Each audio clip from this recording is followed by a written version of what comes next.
না করে আমরা শুরু করি। আমি যখন 17 বছর প্রতীক্ষার পরে আরসিবির জয় দেখি, তখন কেন আরসিবি জিতলো সেটা নিয়ে একটু চিন্তা ভাবনা করি। চারিদিকে আমাকে নিয়ে হাহাকার করবে, আমাকে নিয়ে কথা উঠবে, কেননা আমরা প্রত্যেকেই শিখেছি স্বপ্ন দেখা ছাড়তে নেই, স্বপ্ন দেখা ছাড়তে নেই, মনের মধ্যে আশা প্রত্যাশাকে মারতে নেই। আমরা স্বপ্ন দেখব, আমরা আশা প্রত্যাশা নিয়ে প্রতিবার উঠে দাঁড়াবো এবং প্রতিবার উঠে দাঁড়িয়ে আমরা নিজেদেরকে বলবো আমরা হারিনি, আমরা পালাইনি, আমরা যতবার পড়েছি আমরা ততবার উঠে দাঁড়িয়েছে। হয়তো পেছন দিয়ে কেউ বলবে এ তো কিছুই পারে না, এ তো কিচ্ছু পারে না, বারংবার হেরে যায়, তাদেরকে বলে দাও আমরা হেরে গিয়েছি। কিন্তু আমরা হেরে ফ্যানদেরকে লয়াল বলা হয়, লয়াল ফ্যান বলা হয়। কোন লয়াল মানুষদের উদাহরণ দিতে হলে আমরা আরসিবির ফ্যানদেরকে দিই। তাই আমি তোমাদেরকে বারবার বলেছি, কে কি বললো আমরা ভাববো না, কে কি বললো আমরা ভাববো না। যারা আমাদেরকে কটূক্তি করে, যারা আমাদেরকে খারাপ খারাপ কথা বলে, যারা আমাদের মানসিক বেদনার কারণ হয়, সেই পয়েন্টগুলোকে, সেই কথাগুলোকে নিজের কাছে নিজের অস্ত্র করে নাও। সামনে বিরাট কোহলি তো ছিল, ক্রিস গেইল ছিল, এবি ডিভিলিয়ার্স ছিল। তাহলে তিনটে লেজেন্ড প্লেয়ার একটা টিমে থাকার পরও সেই টিমটা ট্রফি জিততে পারেনি।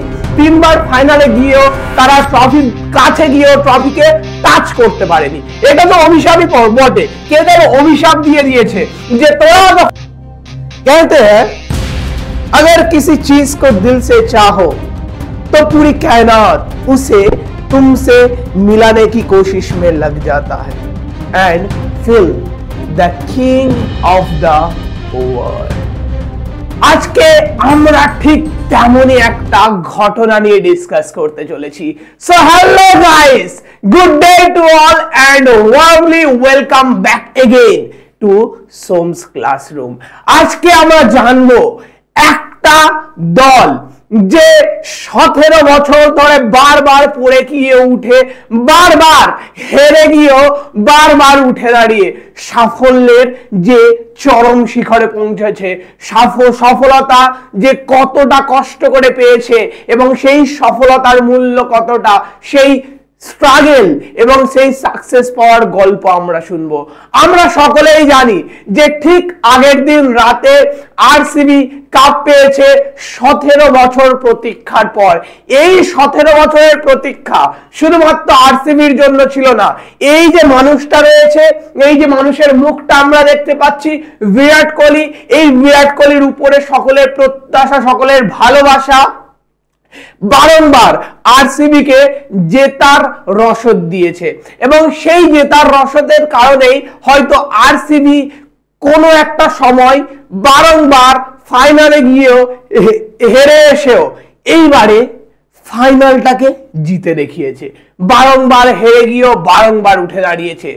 এটাই যেন একটা লড়াইয়ের মূল যোগ্য উদাহরণ হতে পারে এবং আমরা দেখব যে আরসিবি কিভাবে বারংবার পড়ে গিয়ে উঠে দাঁড়িয়েছে এবং কিভাবে গোপন কোন রহস্যের মাধ্যমে সে আবারও আমাদের সামনে আমাদের সকলের স্বপ্নকে পূরণ করে দেখিয়েছে।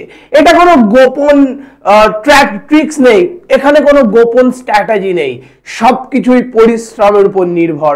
তবে আমরা কাজটাকে ভেঙে দেখব। আমরা আজকে এই ঘটনার চুলচেরা বিশ্লেষণ করে কিছু জানার চেষ্টা করব। এই ঘটনা থেকে আমরা প্রত্যেকে কিছু শেখার চেষ্টা করব। চলো স্টুডেন্টস, তাহলে সময় ব্যয় না করে আমরা শুরু করি।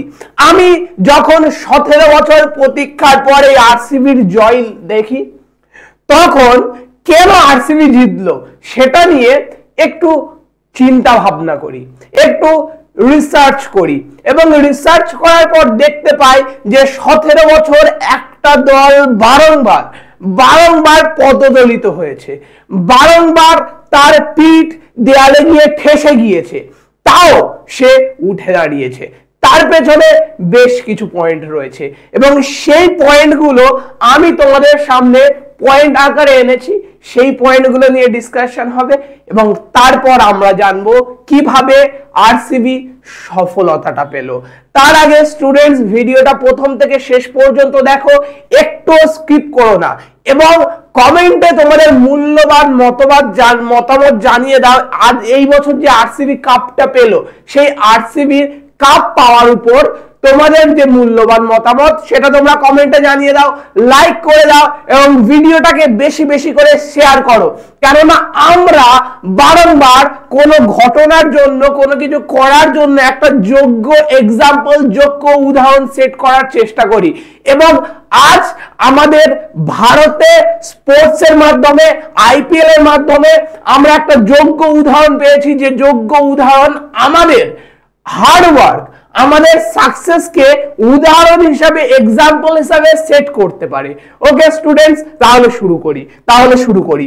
দেখো তো, আমি যখন দেখছিলাম যে আরসিবি যে লড়াই করছে, আরসিবি যে 17 বছর ধরে স্ট্রাগল করে এসছে, সেই স্ট্রাগলের কাহিনীটাকে আমি কিভাবে আমার স্টুডেন্টসদের মাঝে খুব ছোট আকারে বলতে পারি, যার ফলে আমার স্টুডেন্টসরা এইটুকু বুঝতে পারে যে আরসিবির যে স্ট্রাগল এবং আরসিবির যে সাকসেস পাওয়ার মাঝে যে ধাপগুলো রয়েছে, সেই ধাপগুলো কেমন বা এই ধাপগুলোর মধ্যে কতটা আরসিবি কে পরিশ্রম করতে হয়েছে।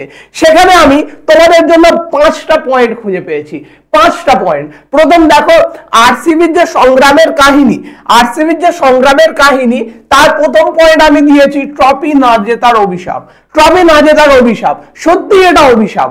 দেখো তো, 2009 সালে, 2011 সালে, এমনকি 2016 সালেও আরসিবি ফাইনালে উঠেছিল, তারপরও সে কাপ পায়নি। কেন কাপ পায়নি? টিম কি দুর্বল ছিল?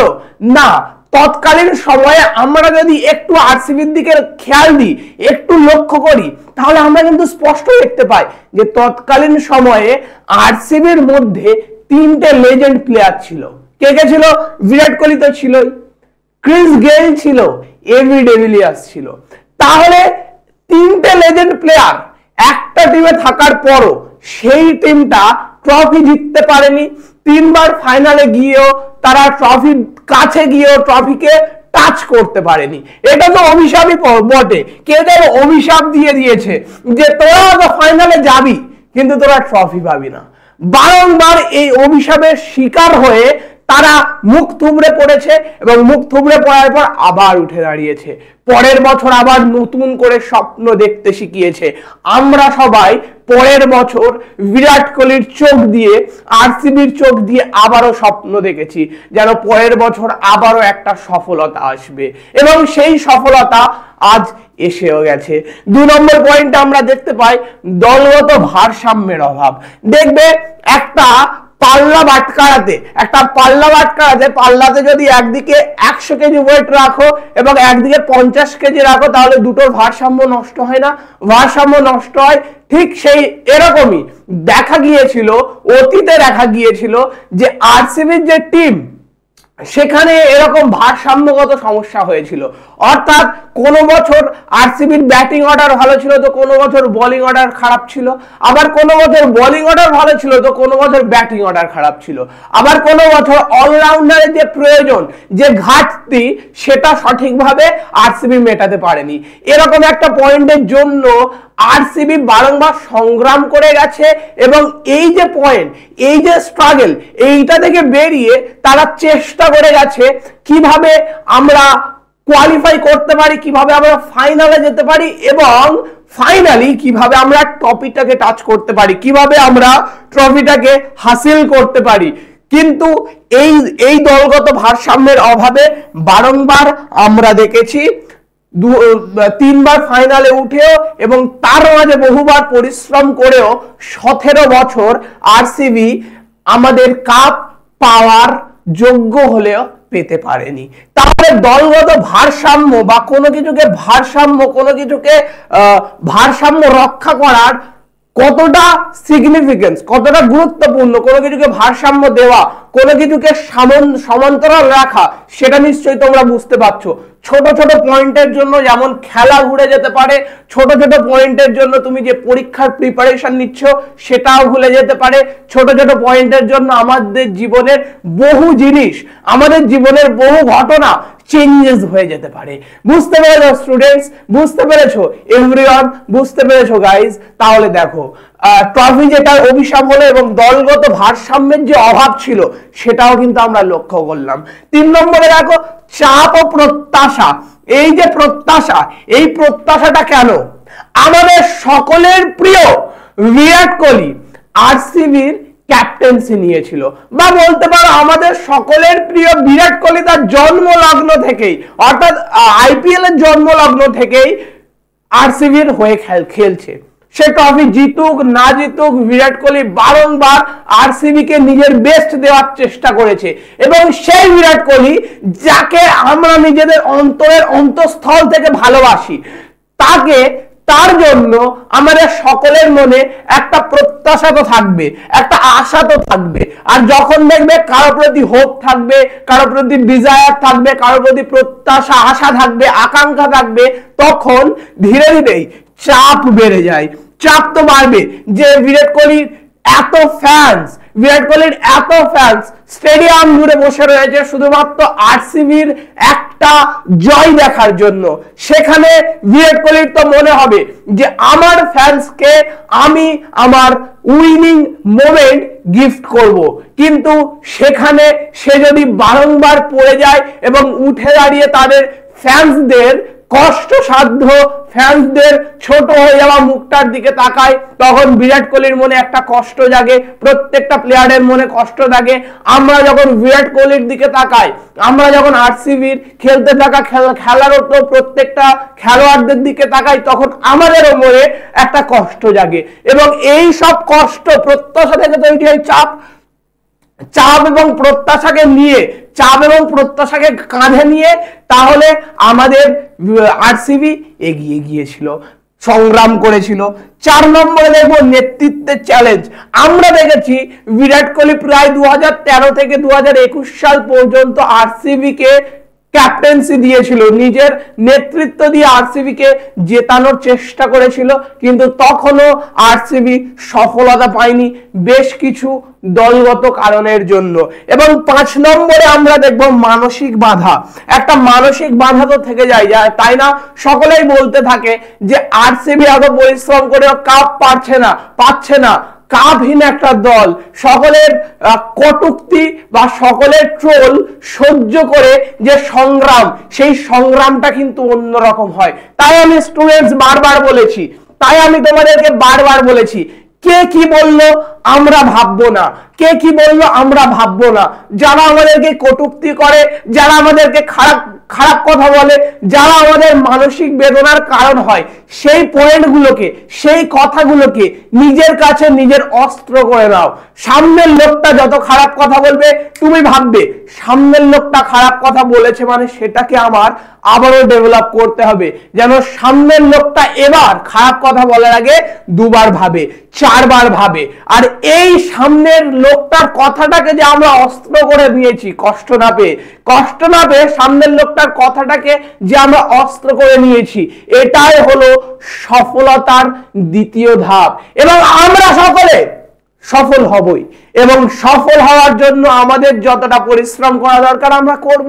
তাই তো স্টুডেন্টস, তাহলে আমরা দেখে নিয়েছি কত বাধা বিপত্তির সত্ত্বেও আরসিবি বারংবার উঠে দাঁড়িয়ে ফাইট করে গেছে, স্ট্রাগল করে গেছে। এবার আমরা দেখব আরসিবির যে সাফল্যের গোপন রহস্য আছে।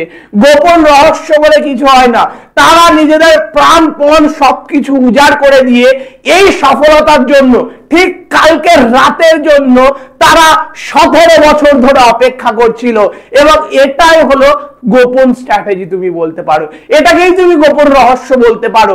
আমাদের যে মনের আশা প্রত্যাশা, এটাই হলো গোপন রহস্য।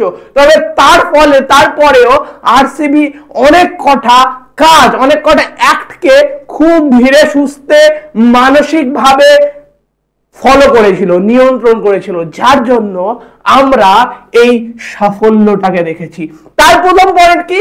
তার প্রথম পয়েন্ট হলো যুব শক্তি আর অলরাউন্ডারের উপর ভরসা। তোমরা খেয়াল করলেই দেখতে পাবে আমাদের যে আরসিবি টিম 2025 সালে আরসিবি টিম, সেখানে যে ক্যাপ্টেন সে কিন্তু যুব প্লেয়ার। সে যুব প্লেয়ার না, তার নাম হলো রজত পাটিদার। এরপর দেখবো আমরা করণ শর্মাকে আরসিবি টিম করেছে, সিলেক্ট করেছে বা তাকে চান্স দিয়েছে, ক্যামেরন গ্রিনকে চান্স দিয়েছে। অর্থাৎ সর্বোপরি এইরকম ব্যাপার দাঁড়াচ্ছে যে এই বছর আরসিবি যুব শক্তির উপর বেশি ফোকাস করেছে এবং আরসিবির যে প্রতি বছর অলরাউন্ডারদের ঘাটতি দেখা যায়, এই অলরাউন্ডারদের ঘাটতি পূরণ করেছে। বুঝতে পেরেছো? তাহলে এই পয়েন্টের একটাই সিগনিফিকেন্স দাঁড়ায় যে দুর্বলতাকে শনাক্ত করার পর সেটাকে স্ট্রং করো, সেটাকে তোমার শক্তি তৈরি করো, দুর্বলতাকে নিজের শক্তি তৈরি করে দাঁড় করাও। 2 নম্বর পয়েন্টে আমরা দেখতে পাই দলের মধ্যে ঐক্য, ইতিবাচক মনোভাব। আমরা সকলে একটা গল্প পড়েছি না, একটা লাঠি দিলে ভেঙে দিল কিন্তু 100টা লাঠি দিলে আর ভাঙতে পারলো না। অর্থাৎ একটা ঐক্যবদ্ধতা, একটা দলগত কাঠামো। ঠিক তেমনি আমরা 2025 সালে আরসিবির মধ্যে এই বৈশিষ্ট্যটা দেখতে পেয়েছি। আরসিবির মধ্যে দেখা গেছে ঐক্য এবং ইতিবাচক একটা মনোভাব। তাদের প্রত্যেকটা খেলোয়াড়দের মধ্যে কোনো মনোমালিন্য ছিল না। তাদের প্রত্যেকটা খেলোয়াড় বন্ধু সুলভ ভাবে পুরো ইয়ারটা, পুরো সিজনটা প্রথম থেকে শেষ পর্যন্ত খেলে গেছে। এটাও সাফল্যের একটা গোপন রহস্য। কেননা দলগত একটা অনেকের একটা সম্মিলিত চেষ্টায় একটা সফলতা এনে দিতে পারে। একটা সফলতা অনেকের সম্মিলিত চেষ্টায় এনে দিতে পারে। যদি সবার সাথে সকলের সম্পর্ক খারাপ হয় তাহলে এটা কোনোদিনও সম্ভব নয়। এবং আমরা দেখেছি নতুন নেতৃত্ব ও কৌশলগত বদল। বহুবার আরসিবির নতুন ক্যাপ্টেনকে আমরা দেখেছি এবং এই বছর আমরা যে নতুন নেতৃত্ব দেখেছিলাম এবং এই নতুন নেতৃত্বের পর তাদের অনেক কৌশলগত বদল এসেছিল। দেখবে স্বাভাবিকভাবে তোমাদের রাহাত স্যার তোমাদেরকে যেটা পড়ায়, ইংরেজিকে যেমন ভাবে পড়ায়, অন্য একটা ইংরেজি স্যার আসলে কিন্তু সেরকম স্টাইলে পড়াবে না, সে নিজের স্টাইলে পড়াবে। তাহলে যখন নেতৃত্ব চেঞ্জ হবে তখন তার কৌশলগত বদল আসবে এবং এই কৌশলগত বদলটাই 2025-এ কৌশলগত বদলটাই ছিল আরসিবির সাফল্যের পূর্বাভাস। ফোরকাস্ট ছিল আরসিবির সাফল্যের। বুঝতে পেরেছো? আমরা 4 নম্বর পয়েন্টে দেখবো ফ্যানদের অবিচল সমর্থন। এখানে তো কোনো কথাই নেই। আরসিবির ফ্যানদেরকে লয়াল বলা হয়, লয়াল ফ্যান বলা হয়। কোন লয়াল মানুষদের উদাহরণ দিতে হলে আমরা আরসিবির ফ্যানদেরকে দিই। কেননা আরসিবির ফ্যান 17 বছর অবিচল অনর হয়ে আরসিবি কে সাপোর্ট করে চলেছে। কখনো এ সালা কাপ নামে গান দিয়ে আরসিবি কে উৎসাহিত করেছে, উত্তেজিত করেছে, যাতে তারা আরো স্ট্রাগল করতে পারে, যাতে তারা আরো মোটিভেটেড হয়ে আরসিবির শুধুমাত্র জয় নয়, আমাদের সকলের যে 17 বছর ধরে স্বপ্ন, সেই স্বপ্নটাকে তারা পূরণ করতে পারে। এবং শেষে আমরা দেখব কঠোর পরিশ্রম ও ধৈর্য, যেটার কোনো ব্যতিক্রম রূপ হয় না, যেটার কোনো ব্যতিক্রম উপায় হয় না। আমরা সকলেই আমাদের সকলকেই কঠোর পরিশ্রম করতে হয় এবং কঠোর পরিশ্রম করলে হয় না। আমরা যদি জানি যে কঠোর পরিশ্রম করলেই আমরা সফলতা পেয়ে যাব, তাহলে আমরা সকলে নিজের জীবন উজাড় করে দিয়ে কঠোর পরিশ্রম করছি। কিন্তু এরপরও একটা জিনিসের দরকার হয়, যেটা হলো ধৈর্য। এবং 17 বছরের এই প্রতীক্ষা শুধুমাত্র আরসিবির ধৈর্যের প্রমাণ দেয় না, আমাদের প্রত্যেকটা আরসিবি ফ্যানের, প্রত্যেকটা বিরাট কোহলি ফ্যানের ধৈর্যের প্রমাণ দেয়। এবং বারংবার ধৈর্যই শেষ কথা বলে, হার্ডওয়ার্ক শেষ কথা বলে এবং সকলের সামনে সাফল্য শেষ কথা বলে। তাই আমরা দেখে নিয়েছি যে আরসিবির কতটা দম ছিল, আরসিবির সাফল্যের যে পয়েন্টগুলো কি কি এবং আরসিবি যে স্ট্রাগল করে এসছে সেই স্ট্রাগলের কারণগুলো কি কি। ততক্ষণ না তোমাকে নিয়ে ডিসকাস করা হবে না। আরসিবি যদি আজকে কাপ না জিততো, আরসিবি যদি কালকে কিংস ইলেভেন পাঞ্জাবকে বিট না করে সকলের সামনে দেখিয়ে দিত যে আরসিবি মধ্যে দম রয়েছে, আরসিবি কে আবারও কিন্তু ট্রোল হতে হতো এবং এই আরসিবি কে নিয়ে আমি ভিডিও বানাতাম না, তাই নয় কি? তাহলে যতক্ষণ পর্যন্ত তুমি তোমার যোগ্যতা প্রুফ না করছো, যতক্ষণ পর্যন্ত তুমি তোমার যোগ্যতা প্রুফ না করছো, তোমাকে নিয়ে কেউ ডিসকাস করবে না, তোমাকে নিয়ে শুধু সমালোচনায় হবে এবং তোমাকে তোমার যোগ্যতা, তোমার ট্যালেন্ট সবকিছুই প্রমাণ করতে হবে।